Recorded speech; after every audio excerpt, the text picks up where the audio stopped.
Olá, olá, 12 de março de 2020, confira as principais notícias desta quinta-feira. Criança morre pelo vírus H1N1 no Maranhão. Iniciada a operação de retirada de óleo de navio encalhado na costa maranhense. Maré alta invade áreas de bairros da capital. No estúdio, a discussão é sobre como as empresas podem ter uma gestão financeira e tributária eficaz. Fique ligado na TV Difusora e tenha um bom dia, Maranhão.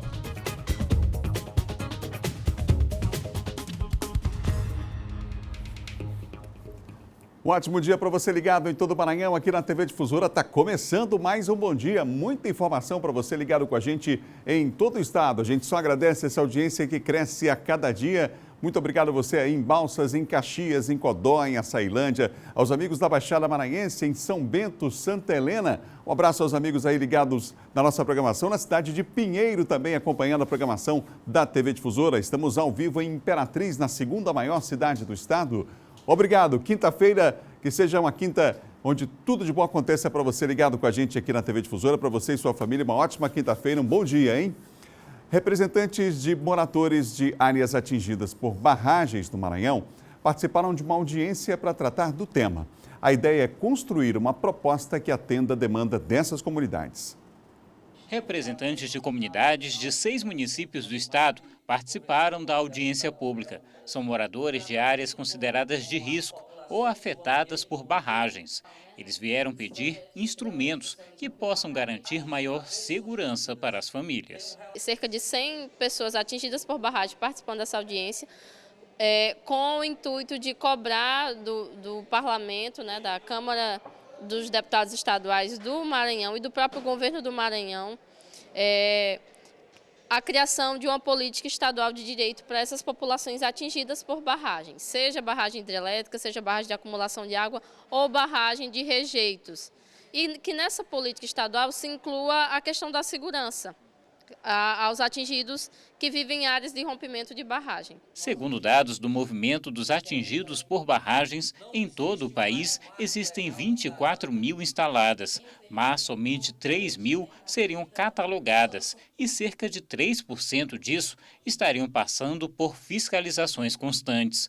No Maranhão, a situação não seria muito diferente. Aqui no estado do Maranhão a gente vive nós estamos vivendo um conflito e uma preocupação no sentido de que nós temos em sinais de 8 barragens a ser rompida, está em perigo, em processo de sinalização, que é possível dar um rompimento, principalmente se depender do período chuvoso, e a gente tem essa preocupação de que o nosso estado ocorra o que aconteceu nos outros estados, como é o caso de Brumadinho, o mais recente. Também participaram da discussão representantes do governo do estado. A intenção é elaborar, em conjunto com o legislativo, uma proposta que atenda às demandas das comunidades. O Brasil não é um país pobre, o país é gigante, é grande, tem uma economia forte, precisa ser dividido o bolo. As barragens elas são importantes, não resta a menor dúvida, mas é preciso dar atenção a todas essas famílias que estão nessas áreas atingidas diretamente. A Frente Parlamentar em Defesa da Agricultura Familiar e Reforma Agrária convocou o MAB para a gente discutir sobre a questão dos atingidos por barragens. E dessa maneira estamos aqui no encaminhamento de um projeto de lei que possa dar garantias para essas famílias que são atingidas por barragens. Tenho certeza que esta casa vai se reunir com o movimento para elaborar uma minuta e assim que estiver elaborado apresentar no plenário desta casa para ser aprovado e, se Deus quiser, ser sancionado pelo governador Flávio Dino. Importante essa discussão que aconteceu ontem na Assembleia Legislativa do Estado e que seja construída de forma conjunta. Você viu aí os representantes das comunidades de barragem, o Legislativo e também representantes do próprio Executivo Estadual. São 7 horas e mais 3 minutos, 7h03, e a gente fala agora sobre saúde. O vírus H1N1, infelizmente, levou à morte uma criança de 2 anos aqui no estado e o Ministério da Saúde reconheceu mais casos no Maranhão investigados, agora com suspeita do novo coronavírus. A gente fala com o Eduardo Ericeira a respeito desses 2 assuntos. Eduardo, bom dia. Pois é, Adalberto, muito bom dia a você, bom dia a todos que acompanham o Bom Dia Maranhão, uma ótima quinta-feira a todos. A gente fala primeiro sobre a situação do coronavírus, uma preocupação em todo o mundo, aqui no Brasil não é diferente, também no estado do Maranhão. Felizmente, aqui no estado, nenhum caso confirmado. Vamos falar aqui, atualizar os dados envolvendo a questão do coronavírus. Primeiro, começando aqui pelo estado do Maranhão, segundo o último boletim informado, inclusive aí um anúncio feito pelo secretário estadual de Saúde, Carlos Lula, eram 8 casos suspeitos, destes 3 já foram descartados. Na verdade, um perfil foi um resultado de exame que deu negativo para o Covid-19, era uma mulher de 66 anos que veio da Itália e da França, viajou pela Itália e França, que são países que enfrentam uma dificuldade muito grande, principalmente a Itália. Esse caso foi, aí o exame deu negativo, outros 2 casos foram descartados. Também 2 mulheres, uma de 29 anos, que esteve também na Itália, e uma outra mulher de 19 anos, que teve um contato com uma pessoa de um caso anterior. Outros 5 casos estão aí sendo ainda investigados, estão sob suspeita, aguardando aí o resultado do exame. É uma mulher de 28 anos que esteve em Portugal e na Espanha, um homem de 35 anos procedente de estados nos Estados Unidos, Orlando, Miami e também Nova York, um homem de 24 anos procedente de Portugal, uma outra mulher de 39 anos procedente também de Portugal e uma mulher de 62 anos com histórico de viagem para a França. Quer dizer, a maioria das pessoas todas viajaram por países, no caso dos Estados Unidos e também países da Europa, 5 casos suspeitos ainda aqui no estado do Maranhão. Agora a gente falando sobre essa situação do H1N1 que você falou, foi uma criança que acabou morrendo, uma criança de apenas 2 anos de idade. Ela foi diagnosticada com metapneumovírus e influenza A. Segundo a Secretaria Estadual de Saúde, medidas de prevenção foram adotadas também para os 5 idosos que tiveram contato aí com essa criança que acabou infelizmente morrendo vítima de H1N1 com este paciente, uma criança de apenas 2 anos de idade. Em relação à questão do monitoramento, vem sendo feito.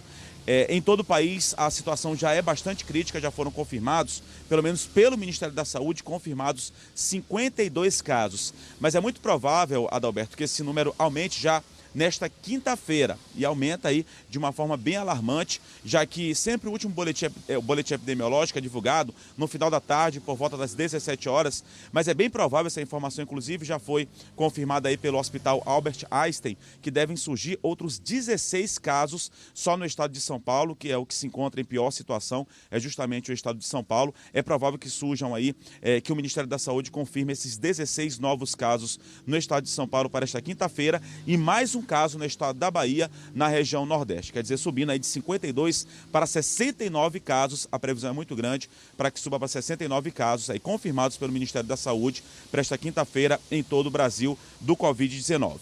Em todo o país são 907 casos suspeitos, ou seja, quase 1.000 casos aí suspeitos que estão sob investigação em todo o país. Várias medidas estão sendo tomadas, não só aqui no Brasil, mas em todo o país. Aqui no Brasil, por exemplo, teve uma reunião que varou a madrugada desta quinta-feira, envolvendo tanto o Rodrigo Maia, que é presidente aí da Câmara dos Deputados, quanto aí o Davi Alcolumbre, que é presidente do Senado Federal e também o líder do governo no Congresso Nacional.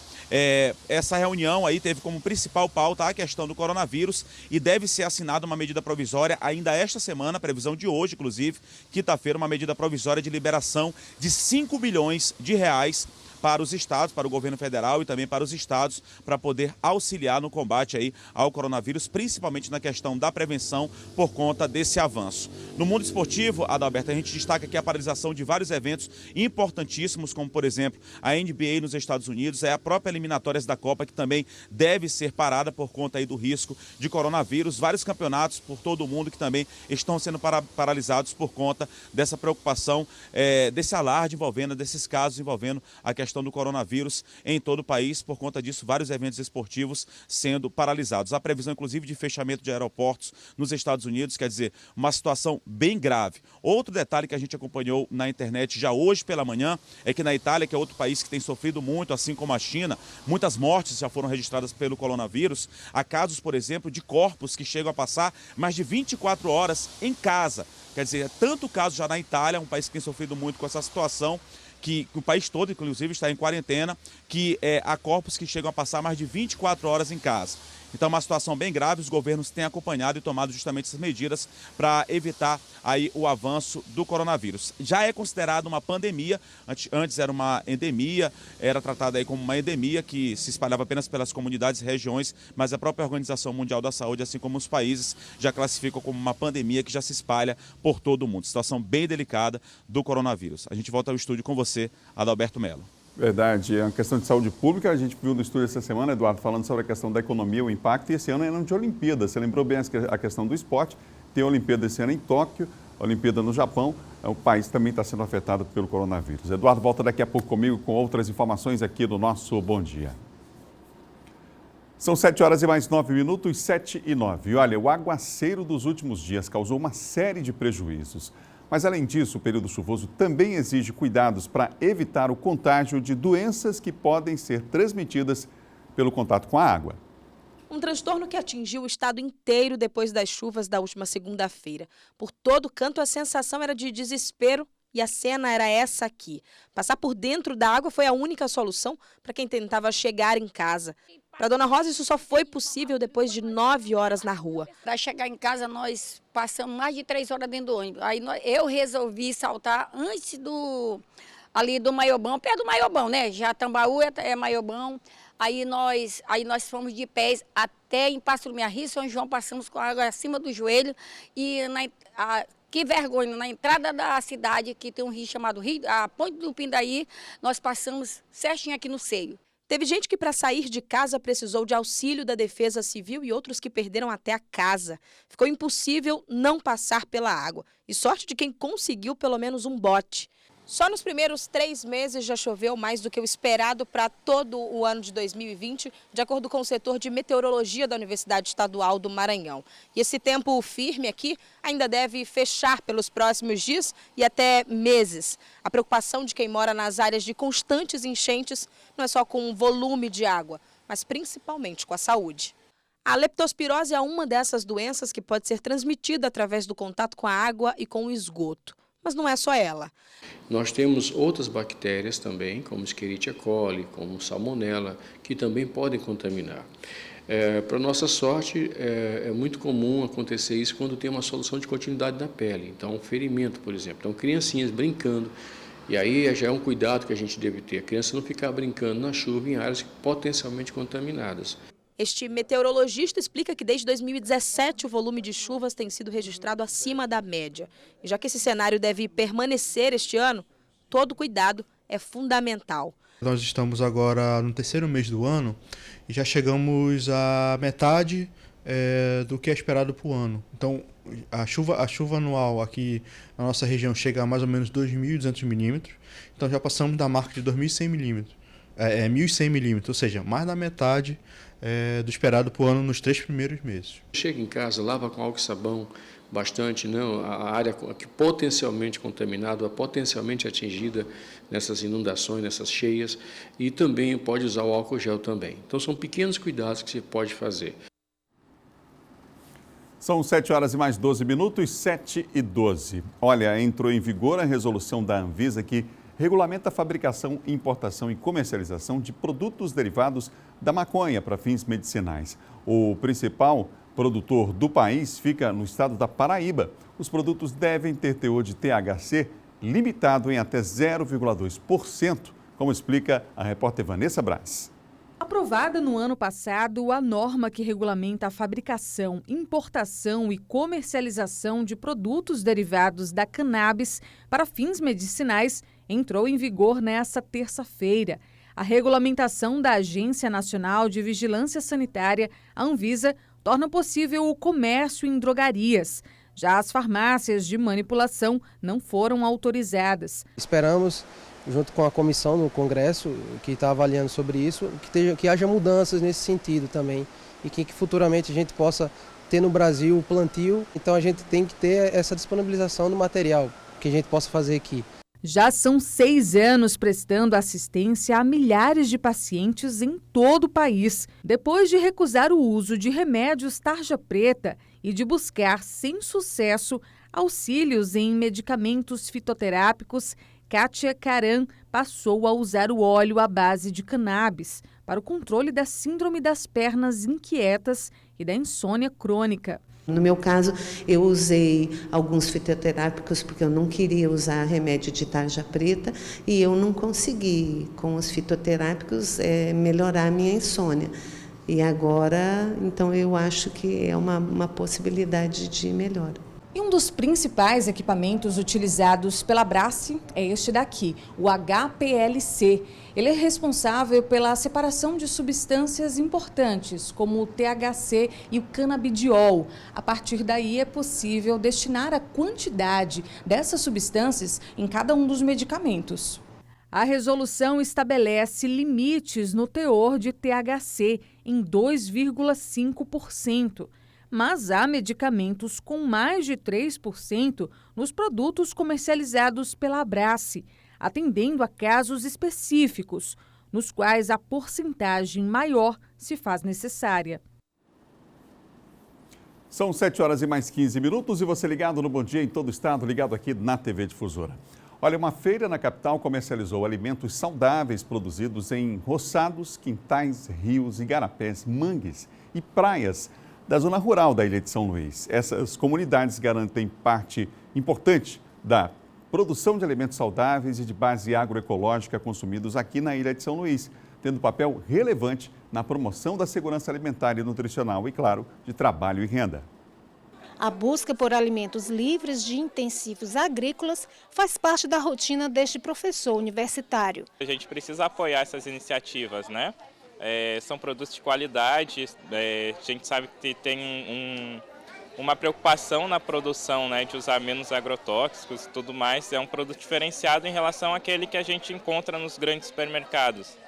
Francisco também aproveitou a hora do almoço para comprar alimentos sem agrotóxico. Eu acho um pouco importante porque valoriza, né, a cultura local que a gente tem, além de ser bastante saudável, né, não vem com tanto agrotóxico igual normalmente vem, que a gente acha nos supermercados. Reforçar a narrativa de uma vida mais saudável através do consumo de alimentos da base agroecológica é a proposta da Feira da Reserva Extrativista Tauá-Mirim. Maria dos Santos aproveita tudo do coco babaçu e garante o sustento da família. Por mês, acho que uma base de 2.000, né? 2.000. Dá para viver? Dá. A feira reúne grande variedade de alimentos saudáveis e também artesanatos produzidos na zona rural da ilha. Nós temos o bolo de tapioca, nós temos o café do babaçu, nós temos a pamonha, nós temos o bolo de macaxeira, nós temos tudo enquanto. As feirinhas também nas praças é um espaço para a agricultura familiar, né? Fazer a comercialização, mas também é um espaço de fazer política, né? Então a gente sempre diz que alimentar-se é um ato político. A feira, que agora vai acontecer uma vez por mês, é mais que uma prova de resistência dessas comunidades. É o exemplo concreto de que o desenvolvimento sem destruição ambiental é possível e viável. Manter a zona rural, manter essas comunidades é muito importante para a própria cidade. A cidade é que ganha com esses produtos que estão sendo vendidos hoje aqui na universidade, na feira da universidade, mas em outros locais onde são vendidos também. Excelente a ideia, merece todo o apoio com certeza. Então, uma vez por mês acontece a feira, a gente vai, claro, divulgar aqui para você saber onde vai acontecer essa feira no próximo mês também, tá bom? São 7h mais 17, confira agora o nosso giro de notícias. O PROCON realiza a partir de terça-feira da semana que vem, dia 17, a semana de renegociação de dívidas na unidade do Instituto em um shopping no Ipaz, em São Luís. No evento, os consumidores podem renegociar dívidas diretamente com os credores, tendo assim as melhores condições. Neste ano, 28 empresas estarão disponíveis oferecendo condições especiais de parcelamento. A iniciativa visa a conscientização dos consumidores que se encontram negativados a não cair em novas dívidas no futuro. O Maranhão registrou em 2019 um aumento de 3,3% no número de passageiros domésticos do transporte aéreo na comparação anual, revelada por um levantamento inédito da Associação Brasileira das Empresas Aéreas. Com dados da Agência Nacional de Aviação, ao todo foram cerca de 1 milhão de passageiros transportados pela aviação comercial brasileira no estado, o que representou um acréscimo de aproximadamente 33 mil passageiros diante de 2018. O Índice Nacional de Preços ao Consumidor Amplo, considerado a inflação oficial do país, ficou em 0,25% em fevereiro, depois de ter registrado uma taxa de 0,21% em janeiro, segundo o que divulgou o IBGE. Apesar da aceleração, trata-se da menor taxa para meses de fevereiro desde 2000. Em 12 meses, a taxa acumulada atingiu 4,01%. Dos 9 grupos de produtos e serviços pesquisados, 5 apresentaram alta em fevereiro, com destaque para os custos de educação, que pesaram 3,70% no bolso dos brasileiros.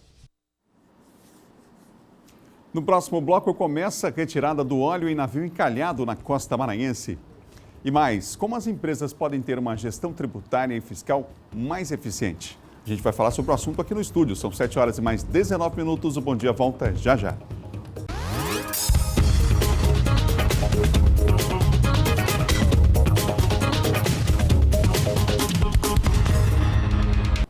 São 7 horas e mais 22 minutos, 7h22, você ligado aqui no Bom Dia Maranhão. Voltamos agora para falar de segurança.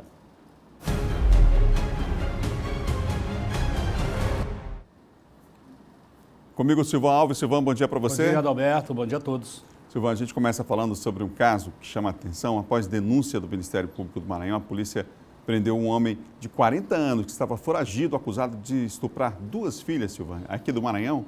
Exatamente. Ele morou em Caxias. Essa violência sexual, as crianças têm 8 e 9 anos.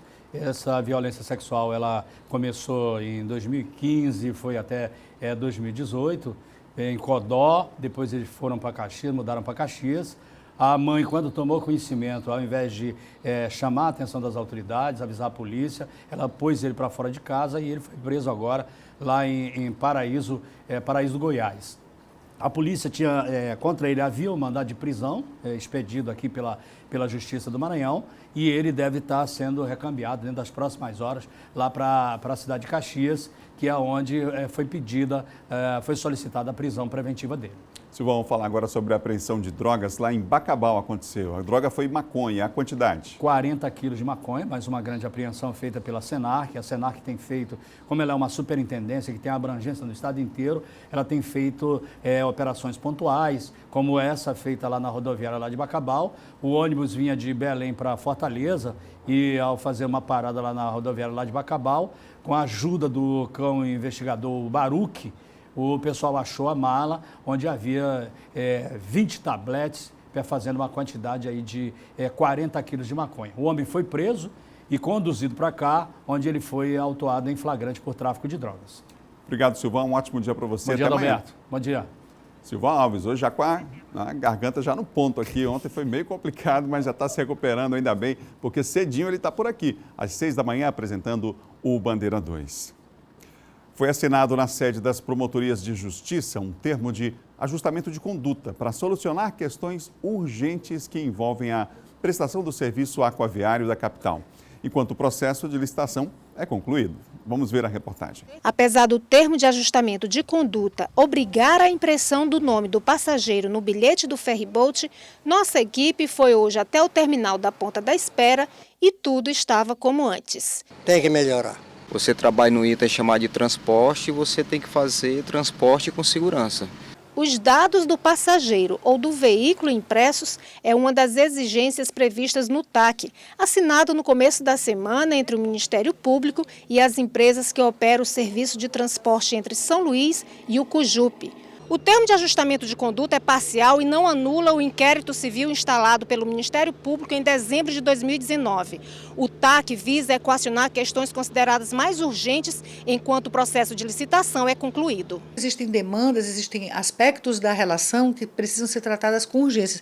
E uma delas, que para mim é de grande relevância, é a questão da higiene, é a questão das sinalizações. Também a gente abordou a situação das crianças e adolescentes, então é um TAC parcial. O processo, o inquérito prossegue no sentido de concluir no final com a licitação, né? A Agência Estadual de Mobilidade Urbana, que também assinou o termo, anunciou que o edital para a licitação do serviço será publicado até o dia 20 de março.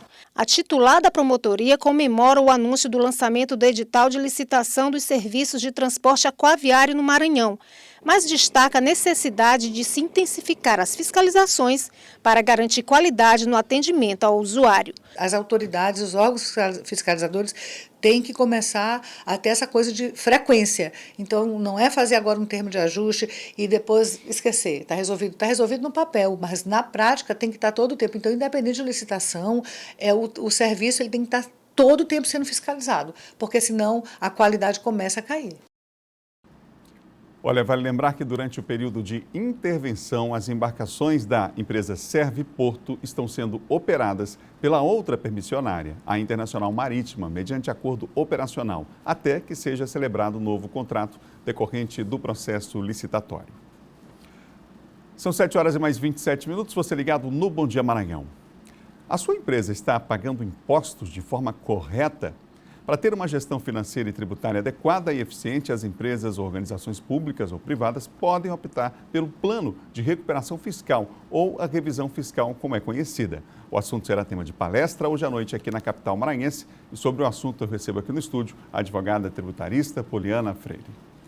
Bom dia. Bom dia, Adalberto, tudo bem? Assunto extremamente atual, complexo, difícil, porque o próprio sistema tributário brasileiro não há nada no planeta igual, né? Sim, o nosso sistema tributário, ele é um sistema complexo, ele é um sistema de difícil compreensão e há uma necessidade muito grande de profissionais capacitados para compreendê-lo e para trabalhar isso de forma correta com o contribuinte. Entre tributos e taxas, qual a quantidade hoje que se tem aí, que as empresas são obrigadas a pagar, a recolher? Olha, isso varia muito de acordo com o ramo da empresa, com a atividade praticada pela empresa, mas nós temos uma gama gigantesca de impostos, inclusive gera um problema de investidores estrangeiros no país quando eles pretendem implantar uma multinacional.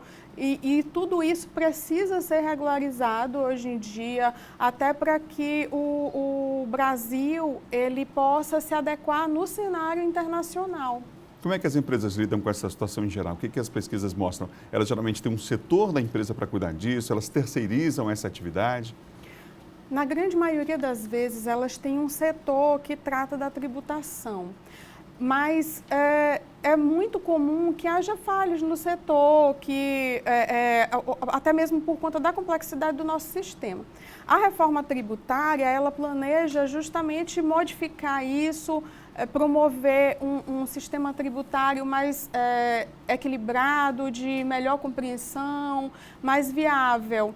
E a questão desta palestra que nós teremos hoje, que é sobre o plano de recuperação fiscal, é uma novidade, faz parte da negociação tributária que já existia no CTN, mas que foi regulamentada agora pela Receita Federal, e ela possibilita que o contribuinte que está em dívida com a Fazenda tenha uma possibilidade de negociar.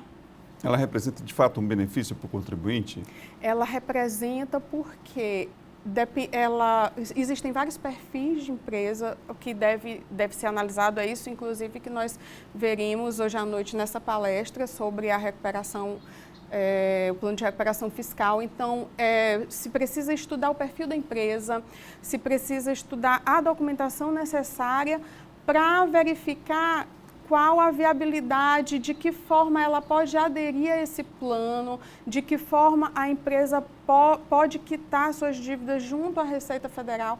É um momento adequado para que a empresa possa se regularizar junto à Receita e, ao mesmo tempo, se manter viável economicamente. Ou seja, antes de aderir ao plano, é importante que a empresa faça um planejamento, se organize, uma análise, inclusive, de como vai ser essa adesão, não é? Sim, tudo isso precisa ser visto. É necessário, inclusive, um corpo de profissionais, até por isso nós não podemos dizer que são somente os advogados que tratam disso, não. Os contadores também são importantes, os administradores, produtores, os gestores financeiros das empresas, os empresários. Então, precisa de todo um corpo para que se promova esse plano de recuperação fiscal. Isso exige também uma formação melhor dos profissionais dessa área, uma capacitação significativa? Sim, exige sim, e inclusive esta palestra ela marca o lançamento da Faculdade Brasileira de Tributação aqui em São Luís.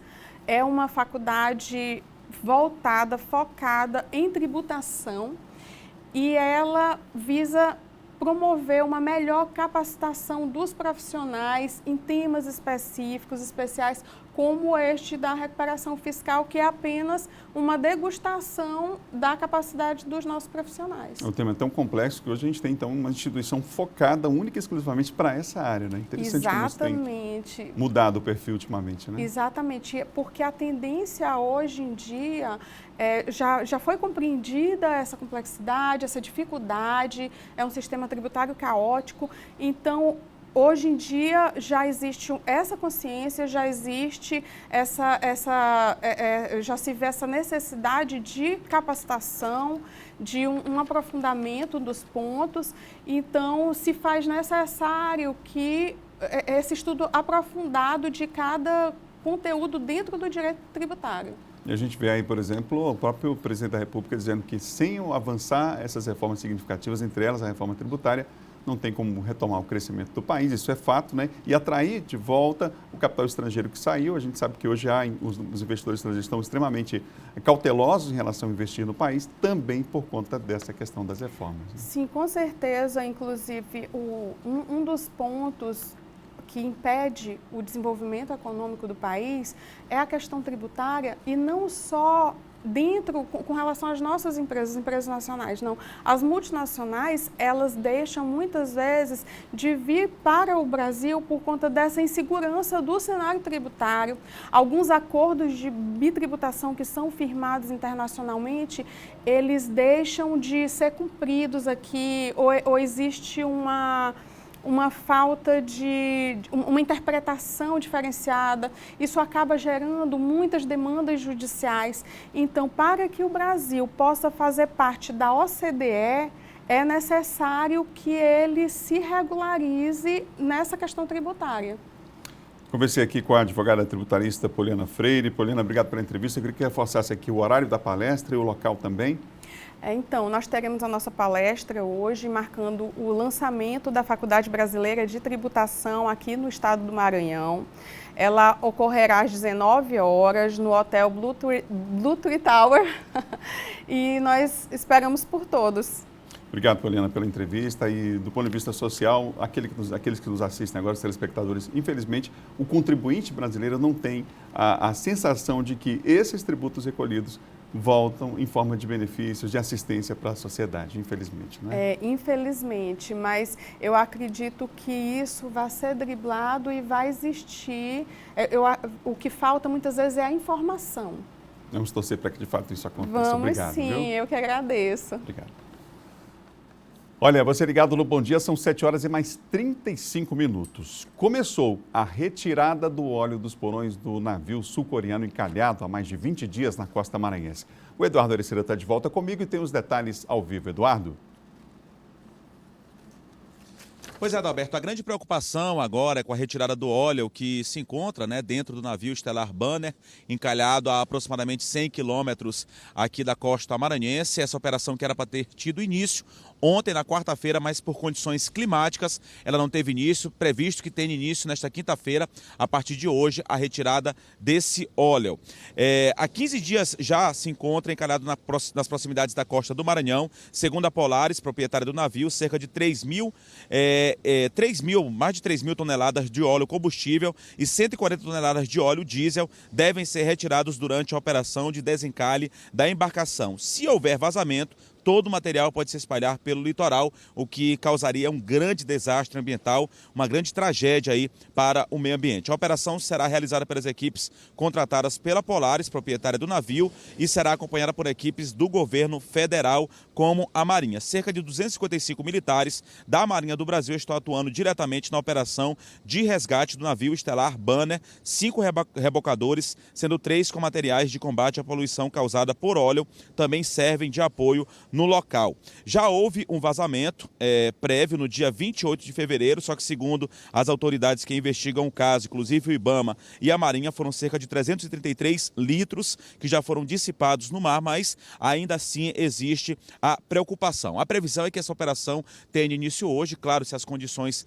climáticas permitirem, isso está sendo observado para início da operação. A empresa que foi contratada, primeiramente, foi uma empresa holandesa, mas segundo especialistas, isso aí tem que ser identificado ainda, a questão de um planejamento precisa ser realizado, já que essa questão de retirada do óleo não é uma tarefa tão fácil, não é um trabalho tão fácil, já que não pode haver a questão do vazamento do óleo para a água, o que causaria, como eu disse, um desastre ambiental. O que a gente percebe é que estão sendo utilizadas, e segundo os próprios especialistas, barreiras de contenção que não são oceânicas e devem ser utilizadas para fazer esse tipo de serviço, esse tipo de trabalho minucioso, barreiras oceânicas que elas conseguem prevenir, conter o óleo caso ele seja derramado na água, caso ocorra algum tipo de problema, mas claro, a gente vai seguir acompanhando esse caso, essa situação envolvendo esse navio estelar Banner, preocupados principalmente, a preocupação muito grande com esse desastre ambiental, que claro, a gente fica na torcida para que não venha a acontecer, não seja derramado nenhum tipo de óleo na água que vai causar um desastre ambiental muito grande. A gente volta com você, Adalberto, daqui a pouco a gente traz mais informações aqui no Bom Dia Maranhão. Obrigado, Eduardo, pelas informações. É o nosso Eduardo Terceira trazendo informações para nós. Agora, respirar fundo todo mundo, calma, não é? A gente tem dados até agora, pelo menos são os números, os levantamentos feitos até agora, de que não há o risco desse dano ambiental acontecer. Então, vamos acompanhar o processo e ver como esse trabalho, que é complexo, vai acontecer ao longo desses dias. No próximo bloco, o John Coutrin e o bloco de política. Deputado Hildo Rocha atira copo contra um senador, o Everton, por defender recursos para a saúde do Maranhão. Que coisa, hein? A gente vai falar sobre isso depois do intervalo. E mais, vamos falar também sobre a maré alta na capital. Você já viu, Eduardo, onde que está? Maré altíssima, inclusive nesse horário agora aqui na capital São Luís. A gente volta já, são 7h38. Fica aí, um instante só.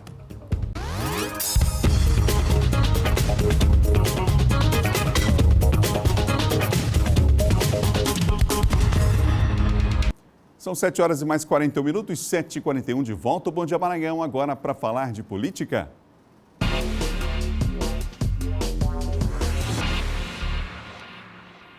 Olá, John, bom dia para você. Bom dia, Adalberto, bom dia a todos. Ô, John, ontem houve uma sessão da Comissão de Assuntos Sociais lá no Senado Federal, em Brasília, e foi inclusive uma fala lá em relação a um projeto de lei que prevê acessibilidade em programas habitacionais do governo. É importante esse programa, hein? É importante sim. Quando se fala de acessibilidade, Adalberto, sempre é importante, sempre uma pauta aí que deve ser sempre discutida. E a gente sempre lembra, né, do senador Romário também, ele que tem uma filha também, e o senador Everton, eles dois juntos estiveram ontem ali nessa comissão e discutiram esse assunto. Nós temos aí um vídeo que detalha melhor lá o que foi essa reunião. Vamos ver. Eu tenho certeza que vem somar essa força justamente para que a gente possa ir lá para esses conjuntos habitacionais, onde pessoas que realizam seu sonho de ter a primeira vez uma chave da sua casa própria, né, e sem condições. Às vezes você cria uma nova comunidade, um novo bairro longe do centro urbano, e aí lá não tem um mínimo de infraestrutura para poder atender as famílias que estão lá, principalmente as que são vulneráveis, que têm pessoas que precisam da atenção maior do Estado. Parabéns pelo brilhante relatório ontem na comissão. E que é isso aí, nós juntos podemos realmente melhorar e qualificar e dar uma qualidade de vida melhor a essas pessoas com deficiência, e principalmente que são pessoas que sofrem há anos com a falta de política pública, e esse objetivo nosso desse novo pensamento do Senado aqui, de que realmente esse segmento da nossa sociedade é um segmento importante, realmente está de parabéns, e a gente vai continuar essa luta. Eu tenho certeza que aos poucos a gente vai conseguindo coisas positivas, leis que existem e passam a ser realmente praticadas, porque é o que a gente mais quer e o que a gente mais espera. A palavra do senador Everton e também do senador Romário sobre esse assunto, que é importante na discussão, extremamente pertinente. E por falar em Everton, ontem ele foi agredido por defender recursos para a saúde do Maranhão. Qual foi a situação? O que foi que aconteceu, John? Vamos lá situar, né, o que aconteceu, os nossos telespectadores que estão em casa. Primeiro, era uma reunião da bancada federal do Maranhão, reunião da bancada, 18 deputados federais e os 3 senadores do Maranhão. Correto. Essa reunião da bancada sempre acontece. E ontem a pauta da reunião da bancada do Maranhão, primeiro, para tratar do novo líder da bancada. Hoje é o deputado federal Juscelino Filho. E um outro nome aí deve ser escolhido, né? Todo ano é escolhido aí uma pessoa, um deputado, aliás. O segundo ponto, discutir também a questão, tratar sobre as emendas de bancada. O que acontece, Adalberto? Já foi feito um acordo, nós até tratamos aqui um pouquinho sobre isso, em relação aí à destinação das emendas para o Maranhão. Ficou decidido, através da assinatura de 14 deputados federais e mais 2 senadores, no caso 3 senadores, né? Essas assinaturas mínimas, que serão destinados 40 milhões para a saúde do Maranhão e 10 milhões para o Hospital Adenor Abello. Olha só, 40 milhões das emendas de bancada para a saúde do Maranhão e 10 milhões para o Adenor Abello. Tudo bem, tudo certinho, já estava tudo combinado, não é? Já estava tudo acertado, foi feitas as assinaturas. E o deputado federal Hildo Rocha, que é do MDB, ele voltou atrás. Por quê? Porque ele recebeu aí uma notificação de um processo do governador Flávio Dino, em que processava o Hildo, porque o Hildo dizia o seguinte, que esse dinheiro da emenda da bancada federal do Maranhão, que será destinado para o governo do Maranhão, segundo ele, viraria éter, ou seja, não seria aplicado, não seria utilizado. E ele falou isso numa emissora de rádio e o governador processou ele. Irritado, o Hildo foi para essa reunião ali da bancada e disse que não queria mais, não aceitaria mais esse acordo, porque o governador estava processando ele e tal. E descontrolado lá, irritado, ele começou aí a criticar o senador Everton, porque o senador Everton fez uma intervenção. O senador Everton ponderou o seguinte: Hildo, nós já fizemos assinaturas, já está tudo certinho, e eu não acho certo agora você querer sua parte, né, porque ele reivindicou, queria a parte do dinheiro agora para destinar para os municípios dele onde ele foi votado. Não queria mais que fosse enviado para o governo do Maranhão. E aí, a partir disso, começou a confusão. O Hildo começou aí a criticar o Everton, né? Começou a bater na mesa, a falar alto, elevou o tom de voz, e o senador Everton disse o seguinte, que também sabia bater na mesa, dar murro na mesa, também sabia falar alto. Quando, de repente, o Hildo atirou um copo, arremessou um copo em direção ao senador Everton. Felizmente, por sorte, esse copo não acertou no senador Everton, mas se estilhaçou na parede, né? E os fragmentos acabaram atingindo o deputado federal André Fufuca, acabou até danificando um pouquinho o terno dele. E aí, a partir de então, o Hildo foi para cima do Everton lá, e os dois quase iam às vias de fato, e a turma do Deixa Disso teve que entrar em ação. O deputado federal Márcio Gerri, que é membro do Conselho de Ética, acabou segurando pela gola do Hildo, né? Para que não fosse, aí não tivesse nenhum tipo de confronto. Na nota que o deputado Hildo enviou ontem, ele disse que não atirou o copo em direção ao senador Everton, ele atirou o copo no chão para se proteger, segundo a versão do deputado federal Hildo, e que ali ele estava querendo apenas destinar os recursos para os municípios dele. E o senador Everton defendeu que esses recursos sejam enviados para a saúde do Maranhão, por conta da questão do coronavírus, né? Uma série também de fatores. O certo é que o senador Everton disse que irá ingressar no Conselho de Ética contra o deputado Hildo por quebra de decoro parlamentar. E para você ver, Adalberto, o presidente do Conselho de Ética, que é o deputado federal Juscelino Filho, estava lá presente, e o deputado federal Márcio Gerri também, que é presidente do Conselho, testemunharam toda a situação. O governador Flávio Dino se manifestou sobre o assunto também? O governador se manifestou, se solidarizou com o senador Everton, porque o senador Everton estava fazendo uma defesa do envio desses recursos para a saúde do Maranhão. Então, o governador se solidarizou com ele em manifestação nas redes sociais. João, você falou aqui sobre o caso lá de Paço do Lumiar, em relação ao Domingos Dutra, sobre aquela necessidade da perícia, a perícia sendo feita, inclusive, no Hospital Nina Rodrigues. Estava marcada a perícia, mas não aconteceu? Não aconteceu. No núcleo de perícia, que seria núcleo de perícia, né, faria esse exame do Domingos Dutra, prefeito licenciado de Paço do Lumiar. Estava marcado ontem, Adalberto. Nós temos até o documento aí, né, que foi enviado aí para o juiz, o hospital enviou para o juiz lá de Paço do Lumiar, informando que o prefeito Domingos Dutra não esteve presente nessa perícia médica determinada pela Justiça ali no Hospital Nina Rodrigues. O Dutra, pela segunda vez, na semana passada e nesta semana, ele não comparece. Okay. Já que ele não comparece, então não tem como atestar se ele tem condições de saúde cognitivas, né, essas faculdades mentais, para assumir a prefeitura. Enquanto isso, a prefeita Paula da Pindoba segue no exercício ali do comando da prefeitura de Paço do Lumiar. Ou seja, Adalberto, fica bem claro que o Domingos Dutra não tem condição nenhuma, neste momento, de assumir a prefeitura de Paço. Obrigado, John. Até amanhã, Adalberto. John Coutrinho, nosso colunista de política aqui do Bom Dia. Olha, pelo terceiro dia consecutivo, a maré alta assustou os moradores do litoral maranhense, hein? O Eduardo Ericeira está lá na Raposa, região que sofre, inclusive, com a variação de maré. Olha só que imagem é essa. Eduardo, cuidado aí, hein? Pois é, Adalberto, e olha que imagem impressionante. A gente bem aqui próximo, na orla aqui marítima do município de Raposa, na grande ilha de São Luís, na região metropolitana.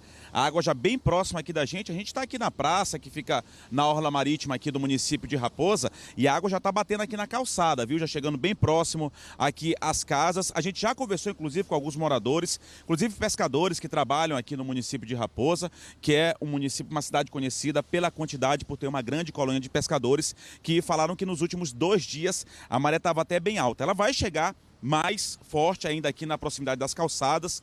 O pico dela, hoje a primeira pré-amar está prevista para as 8h48 da manhã, portanto daqui a pouquinho a gente já está próximo às 8 horas da manhã. 8h48 ela deve medir 6 metros e 3 centímetros. Aqui nas imagens dá para perceber que ela já está batendo aqui na calçada, ela vai aumentar ainda até 8h48 da manhã aqui na orla marítima do município de Raposa. A gente tem inclusive vídeos que circulam aí pelas redes sociais que na capital São Luís também a maré também está muito cheia, tem chegado bastante elevada em alguns pontos, mostram que a maré também na capital maranhense está mais forte que o normal. Em alguns pontos da cidade, as ondas invadiram ruas e avenidas. Os vídeos mostram a situação, por exemplo, na Avenida Beira-Mar. Nesse período do ano, o mar fica mais perigoso em função da altura da maré, o que pode ser potencializado pelas chuvas. Aqui no município de Raposa também aconteceu no caso dos meses de março e abril e pelos ventos nos meses de setembro e outubro. Em outro vídeo, a maré invade o passeio no bairro da Ponta do Farol. Foram vários vídeos da maré invadindo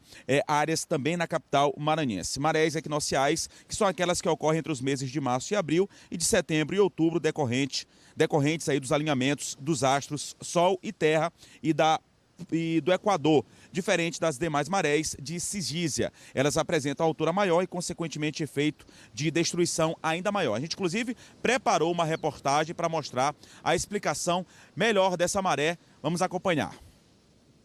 Foi a combinação da superlua com a maré alta que gerou esse enorme transtorno no calçadão da Praia de São Marcos. Toda essa área precisou ser interditada, inclusive os equipamentos de ginástica. Por pouco, a maré não abalou a estrutura deste posto salva-vidas e desse bar. O proprietário estava no local e ficou assustado com o que viu. Em 20 anos trabalhando na área, seu Manuel nunca havia presenciado uma maré tão alta. Eu não esperava que fosse uma maré tão alta assim como veio. Estava no meu bar ali e olhando também para esse posto de salva-vida aqui, que estava também, que a marézona pegava ele aqui. Eu digo, meu Deus do céu, se romper alguma coisa ali, o posto também vai cair. O fenômeno registrado na última segunda-feira provoca grande influência nos oceanos. A superlua quer dizer que, aos nossos olhos, ela consegue ficar até 14% maior e até 30% mais brilhante. Mas, fisicamente falando, é quando o satélite fica bem mais próximo da Terra. O Sol, a Lua, né, e a massa líquida da Terra. Quando você tem um alinhamento massa, Lua, Terra, né, você tem uma maior atração gravitacional. E essa atração gravitacional, ele vai atuar mais fortemente na parte líquida da Terra, puxando toda essa massa de água para onde está a circulação do nosso sistema, do sistema Terra, Lua, Sol. Especialistas alertam que esse fenômeno deverá ocorrer novamente no mês de abril. O centro da Lua estará bem mais próximo do centro da Terra, o que deverá promover a superlua e, como consequência disso, o avanço da maré. Dependendo das condições atmosféricas, tá certo? Pode acontecer fenômenos, tá certo? De muito maior, provocar muito mais desastre, tá certo? Ou cataclisma do que aconteceu com essa hoje. Agora vai depender das condições climáticas. Se estiver chovendo, principalmente chovendo naquele período entre 16 e 20 horas, ou então ao amanhecer. Então isso aí pode provocar, tá certo? Alagamentos, como já provocou, tá certo? Principalmente no nosso município vizinho aqui, o município da Raposa. Pois é, Adalberto, então tá aí, a maré de Cizinja, que deve voltar a acontecer no próximo mês, no mês de abril. Esse é o terceiro dia consecutivo aqui no município de Raposa, em que a água, a gente inclusive já pegou essa confirmação aqui com os moradores aqui da cidade, inclusive com pescadores também, como a gente havia falado. É o terceiro dia consecutivo, hoje até bem menor. Segundo eles, na terça-feira e na quarta-feira a maré veio bem alta, mas a gente percebe que vai aumentar ainda, aqui batendo na calçada já, vai chegar a 6 metros e 3 centímetros às 8h48 da manhã, portanto daqui a pouquinho, ó, batendo muito forte aqui nessa barreira de contenção, nas proximidades aqui dessa praça, dessa área mais aberta que fica localizada próxima aqui à orla do município de Raposa. E a segunda pré-mar, por volta de 21 horas, também deve chegar aos 6 metros e 3 centímetros às 9 da noite de hoje também. A gente volta ao estúdio com você, Adalberto. Tá bom, Eduardo. Obrigado aí pelas informações. Cuidado aí, rapaz, que essa maré está realmente bastante alta, viu? Nosso Eduardo está em Raposa, portanto, trazendo informação para você. Imagens ao vivo, né? Nessa maré, inclusive nesse horário, maré bem alta. São 7 horas e 55 minutos. Em Caxias, o nível dos rios estão sendo monitorados pela Defesa Civil Municipal. Tudo é acompanhado em tempo real, através de um gráfico no sistema ANA, Agência Nacional das Águas. Nos últimos dias, a intensidade das chuvas provocou a elevação de águas do rio. Com as últimas chuvas, o nível do rio Itapecuru em Caxias chegou a 5,30 milímetros, ou seja, faltou 50 centímetros para o risco de uma inundação. Apesar disso, a Defesa Civil informa que não há motivo para pânico, mas continua monitorando as áreas de risco. O nível do rio considerado normal é cerca de 3 a 4 milímetros. Nesta quarta-feira, dia 11, o nível deu uma baixa novamente. Para o monitoramento do nível do rio, é levado em conta 3 situações: o estado de atenção, o de alerta e o estado de inundação. Caxias encontra-se atualmente em estado de alerta. Esse ano, em se tratando de Maranhão e de Brasil, nós temos uma situação de pluviosidade irregular e um volume de chuvas muito grande. Por conta disso, choveu na cabeceira do rio e as águas da cabeceira vão descendo e podem causar problemas para a nossa cidade. Estratégias foram montadas com o apoio de vários órgãos do município para garantir a segurança, principalmente dos ribeirinhos. O órgão também mantém a população em alerta sobre qualquer perigo eminente. As enchentes registradas em Caxias ocorreram nos anos de 1968, 1974 e 2009. Fora isso, ocorreram apenas alagamentos. A Defesa Civil visitou todas essas famílias e elas estão avisadas. Em caso de dúvida, de alguma ocorrência, o nosso telefone é 3421 8513 e nós estamos aqui à disposição da população. Vamos lá, é hora de conferir como é que fica o tempo hoje, hein, gente? Em São Luís, na capital, hoje predomina tempo nublado e pancadas esparsas de chuva a qualquer momento. A mínima hoje em São Luís, vamos ver na tela? São Luís, hoje a mínima a gente tem 25 e a máxima 30 graus. Em Imperatriz, céu parcialmente nublado e chuva ocasional, que poderá ocorrer durante a manhã e também à tarde. Mínima de 24, máxima de 33. Em Caxias, céu parcialmente nublado, chuva ocasional isolada, por lá mínima de 23 e máxima de 32 graus. Dá tempo da gente ver mais 3 cidades? Vamos lá. Bacabal, hoje com céu parcialmente nublado e chuva ocasional isolada pela manhã e à tarde, mínima de 25, máxima 30. Imperatriz, Aliás, Bacabal, gente, eu preciso de Bacabal aqui na tela e depois Barra do Corda, é isso. Bacabal já falei, mínima de 25, máxima de 32. Em Barra do Corda, hoje, nós temos céu parcialmente nublado e chuva ocasional isolada, que poderá ocorrer durante a manhã e à tarde, 26 e 32. E em São Bento, hoje, tempo nublado e chuva ocasional isolada a qualquer momento. 25 e 30, máxima e mínima lá em São Bento, tá bom? Bom Dia Maranhão termina agora. Outras notícias você confere do nosso portal MA10. A todos um ótimo dia. Amanhã a gente se encontra às 7 da manhã com o Bom Dia Maranhão. Para encerrar, imagens ao vivo nós temos nesse momento de Raposa. Olha só como é que está a maré. Maré bem alta lá na Raposa. Imagens ao vivo agora para você. Até amanhã, a gente se encontra.